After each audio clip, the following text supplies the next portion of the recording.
بسم الله دمان مرت شرفتا عاو جوجت دمانتود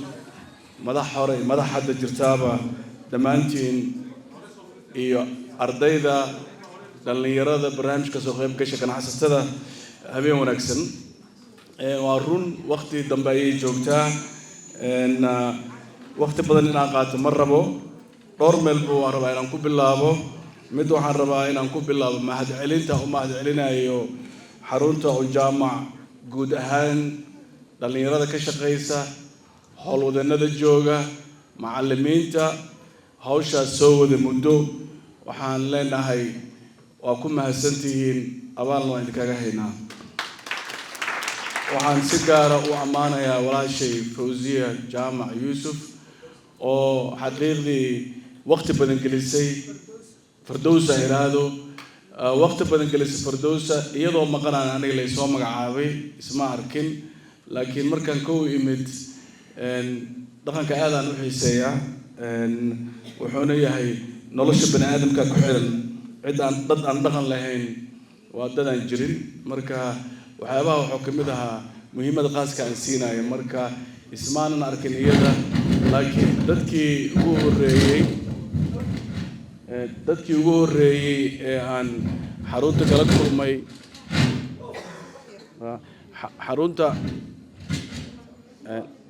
xarunta aan kala kulmay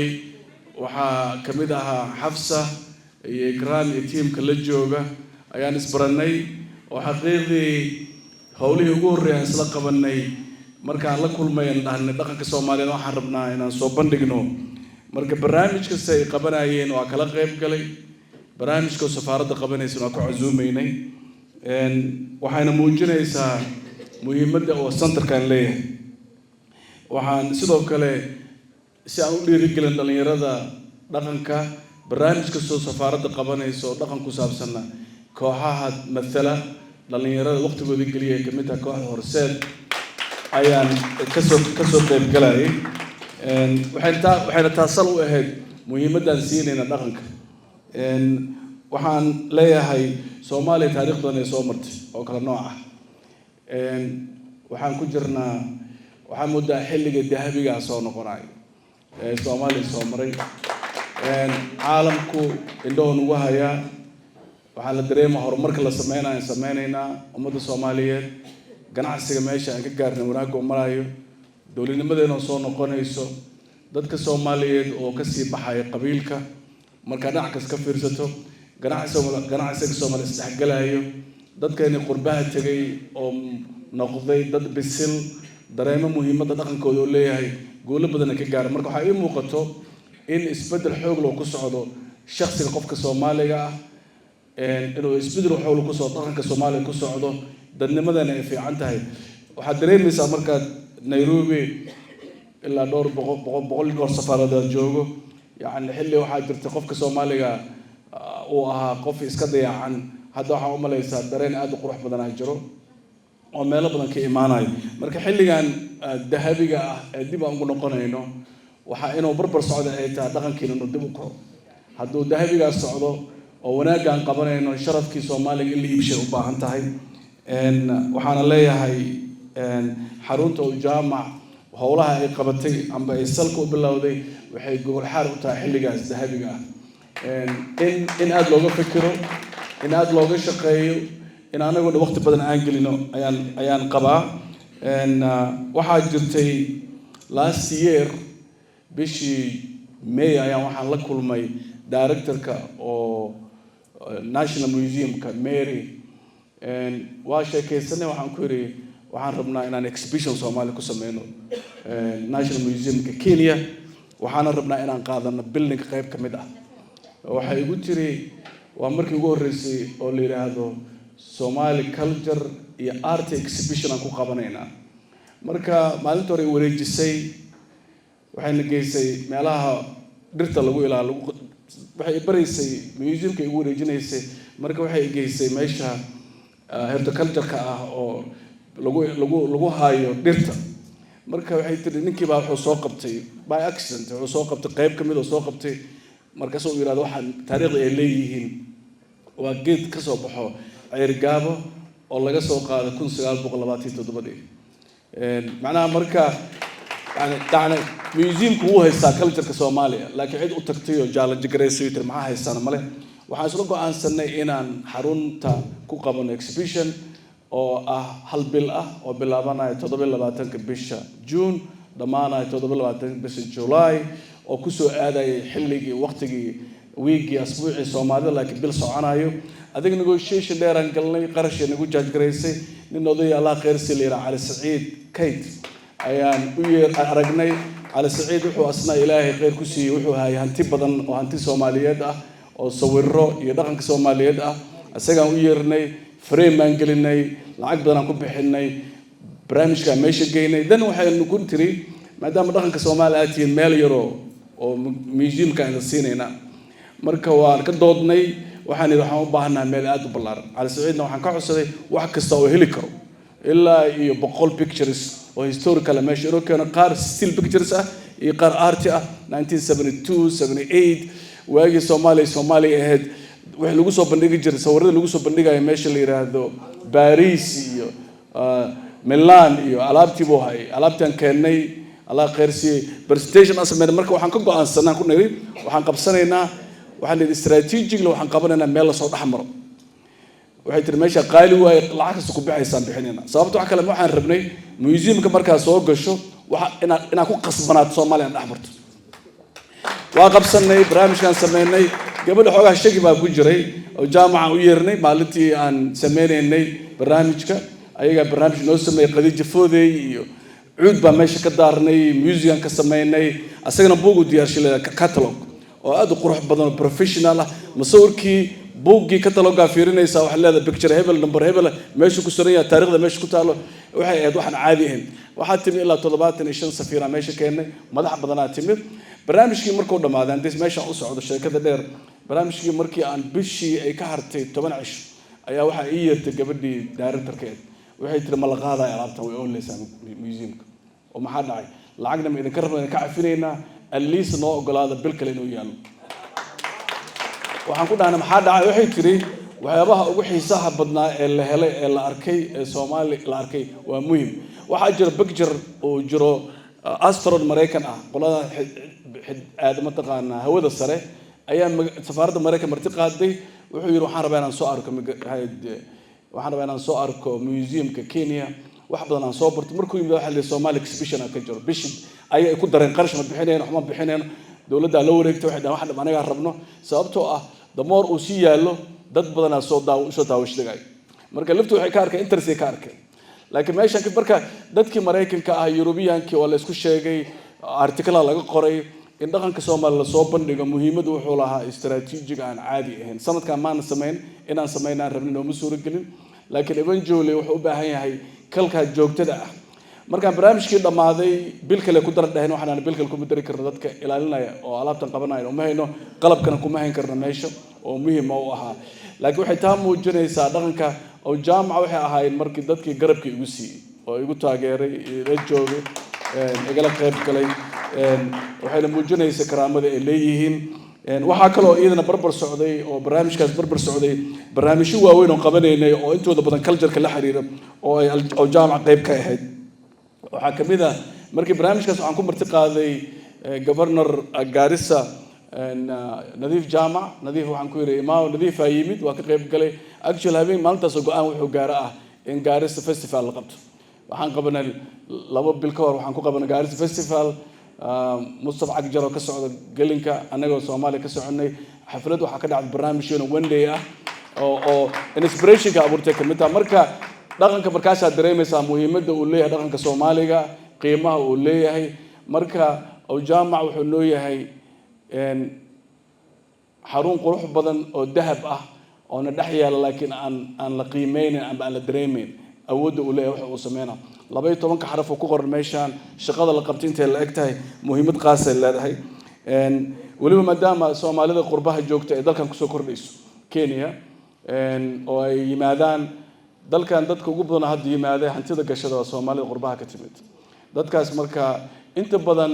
saddex shay ka fiiriyaan mid waxay ka fiiriyaan qof Kenya marka tagto waxa baranaysaa caruurtooda luqadda af Soomaaliga baranaysaa markay dhaqanka Soomaaliya ku dhex jirtaa dad Soomaaliya helaysaa lambar labo qofku wuxuu baranayaa diinta islaamkana meel uu ku haysan karo waaye meel dad diinta laga jecel yahay ahlu diin ah Soomaaliya wanaagsan Soomaaliya jeceshahay xaqiiqda qabiilna aan u qaybsanayn dad dhib badan ma aha dadka waa ganacsada qof tuuga ma laha ilaaha barakeeyay marka qofka Soomaaliga luqadda uu siinayo waa kasi marka in diinta islaamka aad qiimo ugu leedahay waxa idan barbar socdo saddexaad waxay tahay luqadda Ingiriiska oo dalkan lagu barto oo ayadana siinaysa credibility siinayso iyo wadankii xaqiiqda noo furfuran marka dadka markay imaanay qurbaha ka imaanayo stoopka u horeeyay inay tagaan loo baahan yahay dhaqanka bartaan way meelaha ka bar lahaayeen waxa kamid ah xarunta aw jaamac inay noqoto meel salo ah oo aan barano oo dadka yimaada anaga ku faano aan dhaqan sameeyno oo laga shaqaysiiyo marka helitaanka waxaan qabaa marka xarunta ay walaashay ay soo diyaarisay Firdawsi ay shaqada qabatay ee teamkooda iyo barnaamijka ka shaqeeyeen barnaamijka muhiimadiisa khaas la waaye waxa la rabaa in la taageero magaaladan aniga waxaan vision ka arko wuxuu yahay I'm almost certain ilaahay baa wax dhici doon laakiin waxaan ku kalsoonahay inay dhacayso xarun 3 dabaq ka kooban dabaqa hoose yahay meel book store ah iyo store ku yaalo dabaqa labaad uu yahay maqaayad cafe laga cabo ah dabaqa saddexaad theater yar ku yaalo oo lagu soo bandhigayo mataqaana poetry reading lagu soo bandhigayo dadka wax lagu barayo oo laga sameeynayo wuxuu noqonaa Somali House arrintan marka ma qusayso walaashay kaliya ma qusayso qeyr Allah si shaqada qabatay qof kasto Soomaali ethnic ay qusaysa qofkii si loo joogo iyo dabaab qofka joogo iyo qofka joogo Westland kulligood waxay rabaan meel dhaqankooda ku badbaadiyaan ama dhaqan ku bartaan xogaa saaxiibaday dadka aan yiraahdo Soomaali si joogo waxaan ku eedeynaa guulada nagala joogay team kale waxaan yiraahdaa wax badan ayna ka dhaxlan laakiin xagga dhaqankeeda kama dhaxlin marka waxaan loo baahay marka in laga shaqeysiyo u baahan tahay last week waxaan joogay meel la yiraahdo Westland tuulo ku taalo Shaqoola la yiraahdo oo almost 1 hour Makola gudaha u galaysa aniga dad la soconay marka safiirkan goboltooraha wada gobolka oo rabo dad Soomaaliyeed meesha hanti gashadaan marka meesha markaan tagnay qolaan qodbaan bilaabay inaan ku hadlo dadka markaa fiir Soomaali uma eko markaan qodbada mikrofoonka qabsaday baa nin oo meesha taagnaa gabar baa istaagtay waxay tiri walaal af Soomaali ku hadal marka isma dhahay tuulo ku taalo Shaqoola gudaheeda ku taalo tuulo yaro meeshaas markay waxa dhamaadeen baan iswareysanay waxay tiri 200 sano familkayga degan yihiin meeshan waana af Soomaaliyeed ku hadlaan waa yaqaanaan laakiin dadkaas waxay rabaan cid kala shaqeysay u baahan yihiin ama meel xataa document oo diri karto meel culture ka sameey karto u baahan marka waxaan ka hadlaynaa production documentary la soo saaro waxaan rabnaa newspapers dhaqanka Soomaaliyeed ka hadlaaya ama ka hadlaaya inaan helno waxaan u baahanahay meel lagu aruursho dhaqanka iyo jiritaanka ummadda Soomaaliyeed ee noqoto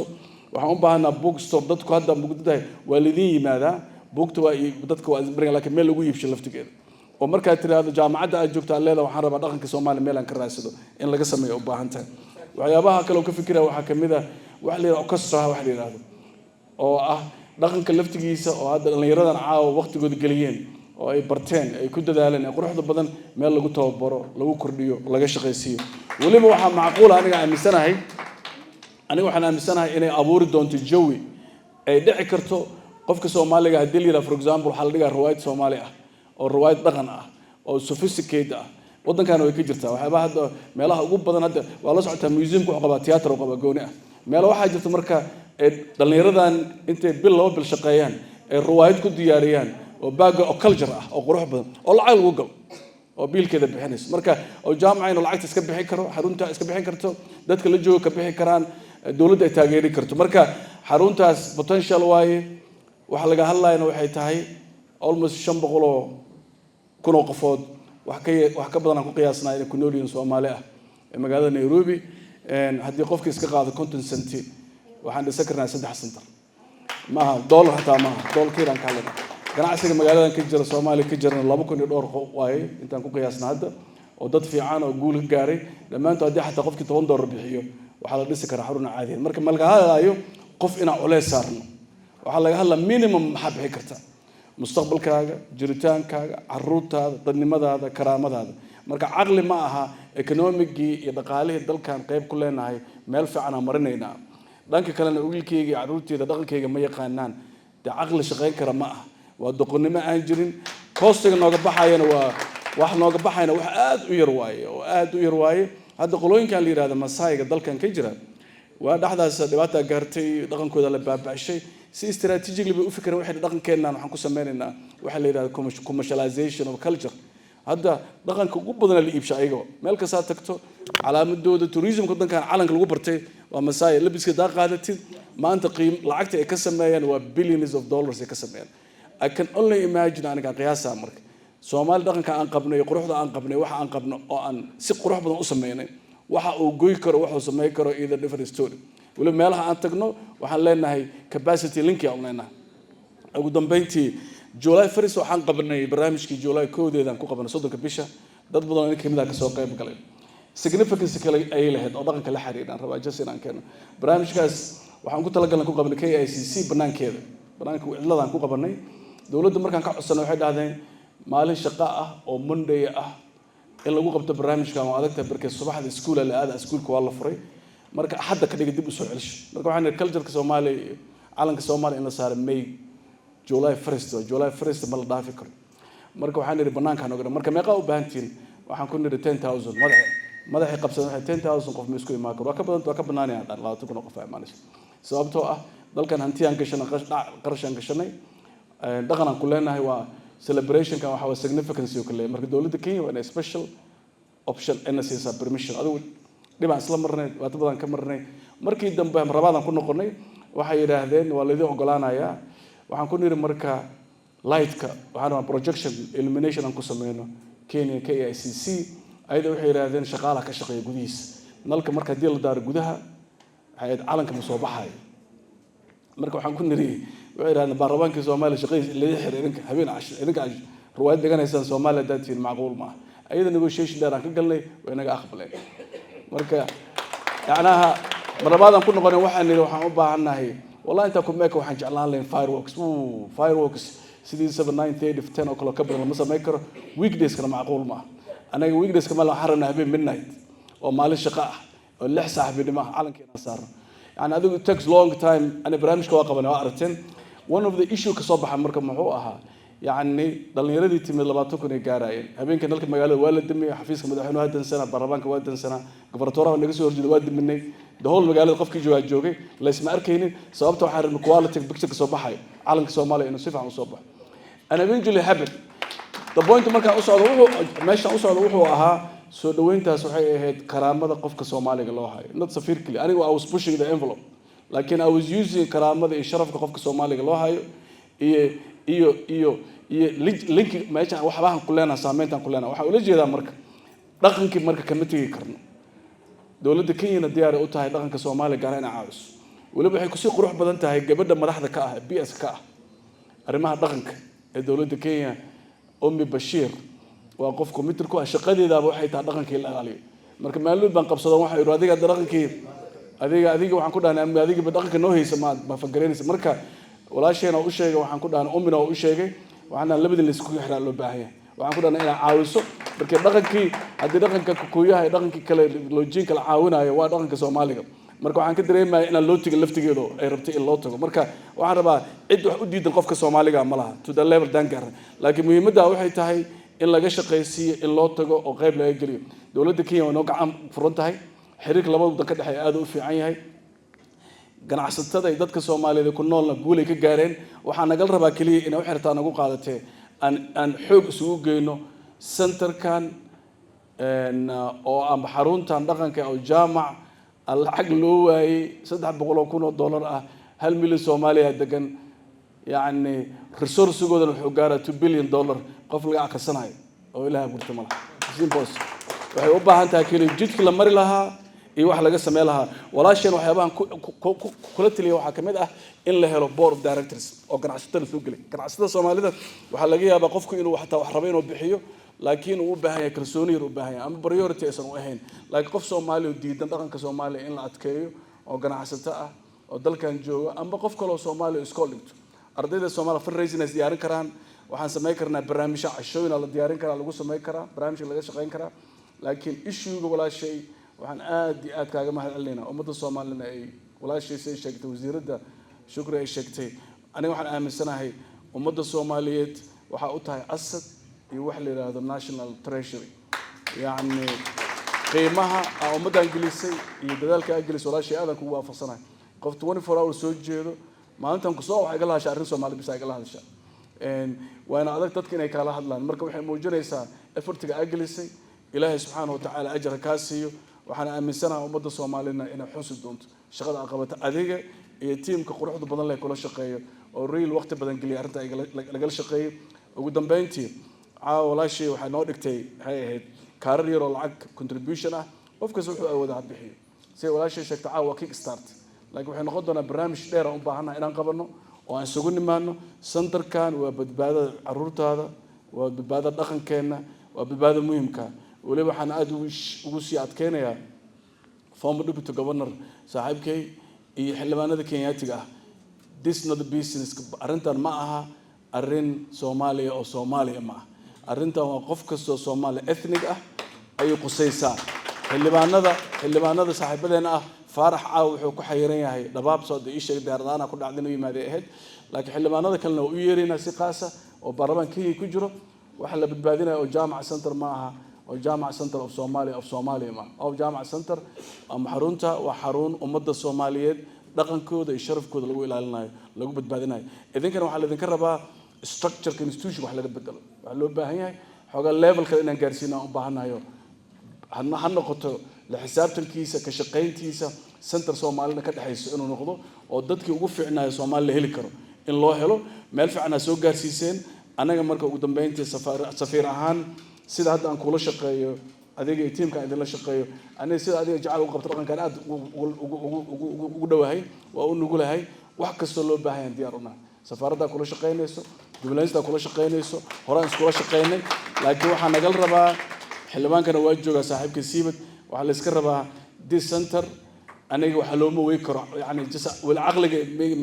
impossible waxa laga yaabaa technical waxa naga qaldan qaabkan baa naga qaldamayna meeshaan in la dhisaayo oo xarun qurux badan oo maalinta jimcaha aad tiraahdo caruurta waxaan aadaynaa library-ga oo jaamacan wax ku soo akhrisanaynaa amba la yiraahdo poetry akhrinaa jimcaha la yiraahdo la isugu yimaado amba taqaana wacdi lagu akhrinaa tafsiir lagu sameeynaa la yiraahdo center la leeyahay ummadda Soomaaliyeed cunugaaga wuxuu ka jeclaan lahaa malaha inaad tiraahdo maalin sabtiga waxaan ku soo dhaweynaynaa dabaqa afraad waxa ka jira mataqaana book reading oo dhaqanka Soomaaliga waxa ugu liito loo gashin karno waxay tahay $10 iyo $100 it's not $100 million even $100 is enough markaan ka qaadno kun qofood laga qaado $100 meesha oo la sameey kara marka kuna way joogtaa dadna way joogaan arrintan ka shaqeynaa u baahna caawsa sheegto waayo walaashay caawa wuxuu ahaa kick start waa bilaabeynay qof kasta oo caawa meeshan joogana waxa ka tahay ambassador ku tahay mas'uula ka saaran wax qof loogu qabanayo male waa mustaqbalkaaga ajra ka helaysaa sharafaan ka helaynaa karaamaan ka helaynaa caruurteena ku dhali doonaan meel ay hesho Somali centerkaas ama Somali house wax la yiraahdo in meesha lagu hayo oo jaamacna uu noqdo asagana Ilaahay subxaanahu wa ta'ala waxaan uga baryaynaa inuu jannada ka waraabiyo wuxuu u qabto ummadda Soomaaliyeed qoraalada soo qoray qof qiimo leh oo ahaa in caawa la xuso asaga dadka lamidana muhiim ay tahay intaasaan ku ekeen lahaa assalaamu calaykum waraxmatullaahi wabarakaatuh